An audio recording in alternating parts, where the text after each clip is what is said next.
My friends, the true test of a nation's progress is not only found in its towers of steel, nor its rising skies filled with aircraft, but in the depth of its responsibility to human life. We gather today not to place blame blindly, but to seek the truth boldly. When a tragedy strikes in the sky, we must ask, was it the hand of fate, or the failure of duty? The people of India, brave, resilient, and hopeful, deserve answers. They deserve accountability, because progress without safety is no progress at all. And when lives are lost not by misfortune but by neglect, then silence is not just a weakness, it is a betrayal. So today let us rise, not in anger but in justice. Let us uncover the veil, expose the truth, and hold to account those who must protect, not endanger, the dreams of a soaring nation. We owe this not only to those lost in the skies, but to every soul who dares to rise above. In every industry where human life is involved, there must be a sacred line that cannot be crossed, a line that says, above all else, the preservation of life is more valuable than the pursuit of profit. In the skies, where every takeoff is a promise and every landing a silent prayer, this principle becomes not just important, but vital. And yet, what we are witnessing today in India's aviation sector is the slow erosion of that sacred line. The growing number of incidents, mechanical failures, safety oversights, and staff fatigue are not merely unfortunate events. They are red flags waving in the faces of those who are trusted to protect. The responsibility of ensuring air safety is not a burden placed on a single individual or organization.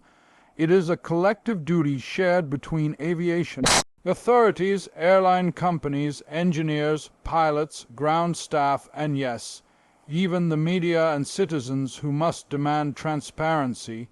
But when profits take precedence, when cost cutting becomes more important than training, and when speed and scale overshadow inspection and maintenance, then what we face is not bad luck.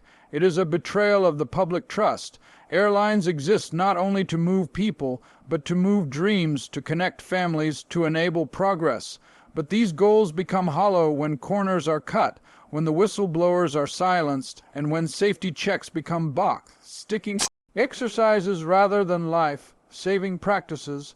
The profit motive, while necessary for growth, must never come at the expense of passenger well-being. And yet we find ourselves in a time when planes are grounded only after tragedy strikes, when warnings are ignored until they make headlines, and when loss of life is met with bureaucratic statements instead of urgent reform. The heart of the issue lies not in technology, nor in the complexity of aviation itself, but in the mindset of those at the helm.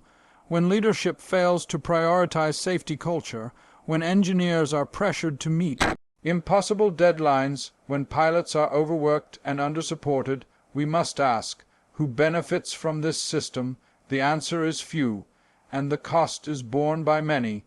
The mothers who wait at airports, the children who wave goodbye, the workers who fly every week hoping to return safely. These are the lives that hang in the balance when accountability is ignored. Accountability does not mean finding a scapegoat after every crash. It means putting in place systems that prevent those crashes in the first place. It means listening to reports, acting on warnings, investing in training, and ensuring that those responsible for safety are empowered, not suppressed. It means creating an environment where speaking up is a duty, not a danger. And above all, it means remembering that behind every passenger number is a human being, a father, a daughter, a teacher, a dreamer. India's aviation sector has the potential to soar, to lead not just in numbers, but in standards. But that future cannot be built on weak foundations. The choice is not between safety and success. True success is impossible without safety. Let those in power remember, when the skies become graveyards for ambition, it is not only machines that fall. It is the trust of a nation. When disaster strikes in the skies, the first reaction is often shock, followed by grief and then, too often, silence. But what must come next is inquiry, not assumption.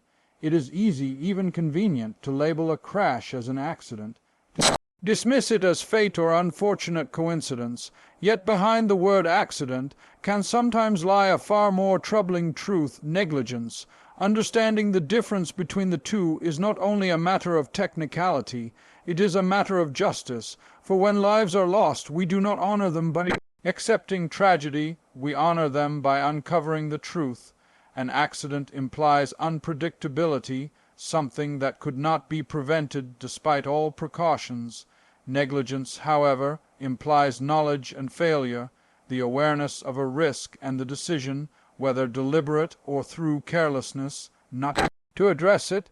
The aviation industry operates with incredibly high standards for a reason, because even the smallest mistake at 30,000 feet can have devastating consequences.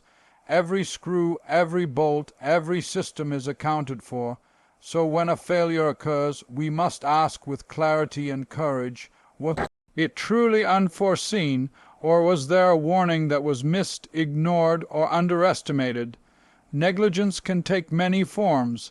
It can be mechanical, a part overdue for replacement, a system inadequately tested. It can be procedural, an overlooked checklist, an insufficient safety drill, a rushed inspection. It can be human, fatigue in the cockpit, miscommunication between control towers, pressure to complete a flight despite weather or technical concerns. But in every case, negligence is not simply error, it is preventable error. It is the outcome of a system that tolerated compromise and silence when it should have demanded precision and responsibility. We must also recognize the culture that surrounds these failures. In too many organizations, the pressure to meet deadlines, reduce costs, or maintain on-time records creates an environment where raising safety concerns becomes inconvenient or even punished. Whistleblowers are often painted as troublemakers. Engineers who raise red flags are sidelined. Pilots, despite their training and instincts, are sometimes forced to comply with decisions made far from the cockpit. This is not just negligence, it is institutional negligence, and it is the most dangerous kind because it hides behind procedure and pretends to be normal. When an aircraft fails, it does not fall from the sky without reason. The data is there. The maintenance history is there. The communication logs are there. The question is whether these clues were acknowledged before the tragedy or only examined in hindsight. In nations where aviation safety is truly respected, near misses are treated with the same seriousness as disasters. But when safety warnings are archived instead of acted upon, we must question whether the system is genuinely built to protect lives or merely to protect reputations. The public is often told after such events that investigations are ongoing or that no conclusions can be drawn yet, but behind these official statements there is a real fear that admitting negligence could trigger legal consequences, financial loss, or damage to a company's image. However, the cost of denying responsibility is far greater. It erodes public trust, it prevents meaningful reform, and it sets the stage for the next tragedy. If we do not distinguish between accident and negligence, we will continue to misplace our compassion and misdirect our outrage. We must call upon experts, regulators, and lawmakers not only to find answers after disasters, but to ask the difficult questions before they happen. Are planes being properly inspected? Are crew members receiving adequate rest? Are maintenance logs truly being reviewed or just stamped? Are warning signs being investigated or ignored? These are not questions for after the fact. They are questions for every day, every flight, every decision made in the name of progress. Only by confronting the difference between accident and negligence can we begin to change culture that enables preventable tragedies. The truth must never be feared. It must be sought, boldly, honestly, and relentlessly. Regulatory bodies exist for one fundamental reason: to ensure that the rules are not just written, but followed. In a field as sensitive and high-stakes as aviation, the role of regulators becomes not only important, but vital. They are the gatekeepers of safety, the final line of defense between profit-driven entities and the public. And yet, when lives are lost and investigations begin, we often uncover not just technical failures, but a pattern of oversight breakdowns. When the very institutions created to ensure safety become complacent or compromised, we are no longer looking at an isolated mistake. We are confronting a systemic failure. Rules and protocols in aviation are forged from the lessons of tragedy. Each safety regulation, each inspection requirement, each pilot rest period exists because, somewhere in history, lives were lost due to their absence. So when regulators begin to treat these rules as mere paperwork rather than pillars of protection, the results can be catastrophic. In many recent cases, warning signs were visible, sometimes glaring. Maintenance logs flagged inconsistencies, pilots raised concerns, reports highlighted deficiencies. Yet these signs were overlooked, delayed, or dismissed under the weight of bureaucracy, inefficiency, or worse, vested interests. Too often, regulatory authorities fall into one of two traps: either they are under-resourced and overburdened, or they are too close to the very industries they are meant to supervise. When inspections are rushed, when certifications are granted without rigorous audits, and when penalties for safety violations are reduced to minor fines or ignored altogether, a dangerous message is sent that safety is negotiable and enforcement is flexible. This culture of leniency erodes the integrity of the entire system. It allows those willing to cut corners to get ahead and punishes those who strive to uphold the standards. There is also the issue of transparency, or rather, the lack of it. In the aftermath of aviation incidents, public trust is shaken not only by the event itself, but by the unclear, sometimes contradictory communication that follows. Regulatory bodies, instead of leading with honesty and urgency, often retreat behind press releases and technical jargon. The people who lost loved ones and the citizens who entrust their lives to these systems every day deserve better. They deserve clarity, they deserve action, and they deserve regulators who serve the people, not the industry. One cannot ignore the political dimension that sometimes undermines regulatory authority. When key positions in aviation oversight bodies are filled through influence rather than expertise, or when regulatory policies are softened to appease powerful stakeholders, safety is no longer the top priority. It becomes an afterthought, something to be talked about in public statements but neglected in private decisions. Such compromise is not just unethical, it is dangerous, because airplanes do not fly on promises. They fly on precision, discipline, and an unrelenting commitment to safety. To restore faith in the aviation system, regulators must reclaim their independence. They must be empowered to conduct surprise audits, to shut down unsafe operations, and to hold every airline, large or small, accountable without fear or favor. This also requires investment in their capabilities, more inspectors, better training, updated tools for oversight, and strict timelines for follow-up on safety warnings. Regulation is not a one-time checklist. It is a living system that must evolve as quickly as the industry it monitors. When a regulator turns away from their duty, they do not merely allow a risk to go unchecked, they endorse it through silence, and when silence becomes a pattern, disaster becomes inevitable. The passengers who board a flight put their faith not only in the airline, but in the unseen hands of those responsible for ensuring every flight is safe before it even takes off.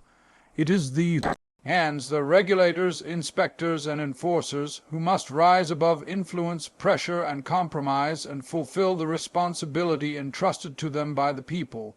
When a plane crashes or a near miss makes the headlines, the world briefly pays attention. There are flashes of breaking news, expert panels, emotional testimonials, and official statements.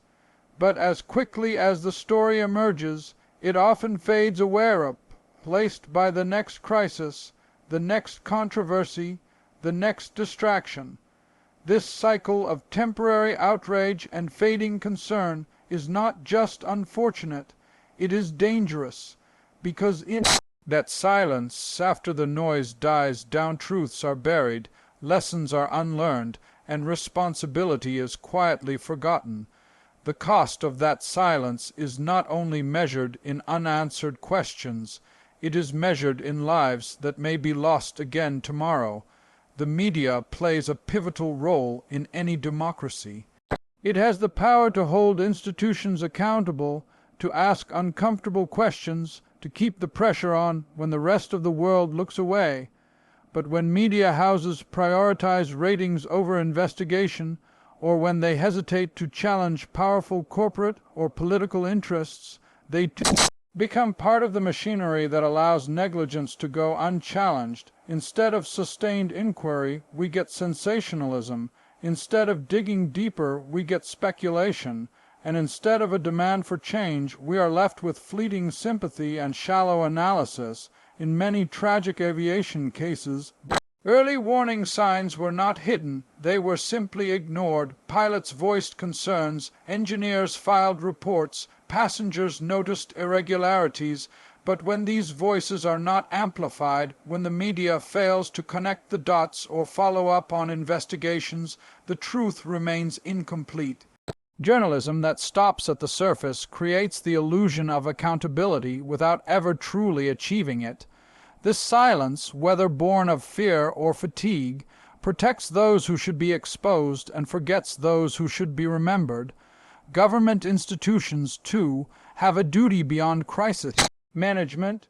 After a tragedy, there are often high-level meetings, statements of sorrow, and promises of reform. But those promises mean little if they are not followed by structural change. Legislative action is slow, often diluted by lobbying, or delayed under the weight of bureaucracy. When inquiries take months or years, when final reports are buried in legal language, when recommendations are treated as optional, the government fails in its fundamental responsibility to protect its citizens, and when political leadership treats aviation safety as a minor issue rather than a national priority, the entire system suffers. Public awareness, while growing, remains limited. Most passengers trust the system without question. They assume that the aircraft they board is safe, the crew well rested, the maintenance properly done, and they should be able to make that assumption. But blind trust without public demand for transparency allows complacency to grow. When citizens do not ask questions, when they do not push their representatives or challenge the systems in place, silence becomes normal. It becomes part of the culture, and in that culture, safety is not guaranteed. It is gambled. The silence around aviation failures, then, is not accidental. It is a product of competing interests, misaligned priorities, and public fatigue. But this silence costs more than attention. It costs reform. Every time an incident passes without thorough public scrutiny, without sustained coverage, and without civic pressure, the risk of recurrence increases. The systems responsible are allowed to reset, to protect themselves, to wait for the storm to pass. But storms don't pass, they return. Breaking this cycle requires courage. Courage from journalists, from politicians, from citizens. It requires a willingness to ask questions even when the answers are uncomfortable. It requires commitment to truth, even when that truth challenges powerful institutions. And it requires us to remember that behind every aviation tragedy are lives that believed they were safe. The silence that follows must not be mistaken for peace. It is the silence of inaction, and it is as dangerous as any storm in the sky. There comes a time in every nation's journey when it must pause and reflect, not on its achievements, but on its failures, and more importantly, on its willingness to correct them. In the case of Indian aviation, the moment for reflection has arrived, and the call for reform can no longer be delayed. For too long, we have witnessed a sector growing in numbers, more passengers, more routes, more aircraft, while essential pillars like safety, transparency, and responsibility have not kept pace. It is not the size of the aviation industry that defines its success, but the strength of the systems that support it. Growth without accountability is not progress, it is a risk. The first and most urgent area of reform is safety. This is not just a checklist or an annual review. It must be a living culture embedded into every part of the aviation ecosystem. From ground crews and technicians to cabin staff and pilots, safety cannot be seen as a protocol to follow when convenient. It must be a non-negotiable value. This means investing in better training, modernizing maintenance protocols, enforcing strict work hour limitations, and ensuring that every report of technical malfunction, no matter how small, is thoroughly investigated. The standards must be high not because aviation is complicated, but because the margin for error is unforgiving. Reform also demands transparency. Too often, crucial data is hidden from the public. Safety audits, incident reports, pilot complaints, and maintenance lapses are buried in internal files, unavailable even to those most affected. When the truth is locked away, trust is lost. Passengers have a right to know whether the aircraft they are boarding has a record of issues. Employees have a right to report concerns without fear of retaliation, and the public has a right to demand that these truths be made accessible, timely, and clear. Transparency is not just about information, it is about empowerment. Without it, there can be no real accountability. Responsibility, the third pillar, is what transforms regulation from theory into action. It requires leaders, both in government and in industry, who are willing to take ownership not only when things go right, but especially when they go wrong. Responsibility means that regulatory bodies must be fully independent, free from commercial or political influence, and empowered to take decisive action without interference. It means airline executives must answer not only to shareholders, but to the public whose lives they carry every day. And it means building a culture where accountability is expected, not resisted. Reform is not achieved by statements or symbolic gestures. It requires legislation, budget allocation, policy overhaul, and rigorous enforcement. It also requires an honest acknowledgement of past failures. Every incident that exposed a loophole, every crash that highlighted negligence, every pilot or engineer who spoke up and was ignored. These are not just scars on a report. They are warnings that demand change. A reformed aviation system must take these lessons and build a future where such failures are not repeated and where lives are not lost in preventable circumstances. India's aviation sector has the potential to be among the best in the world. The talent, the ambition, and the infrastructure are already in place. But without reform, that potential remains fragile. Reform does not slow progress, it protects it. It ensures that every advancement is built on a foundation of trust and safety, not on shortcuts and silence. It honors the lives of those lost by ensuring their fate is never shared by others, and it reaffirms a simple truth that in a nation striving for greatness, no success is worth the cost of a single preventable tragedy.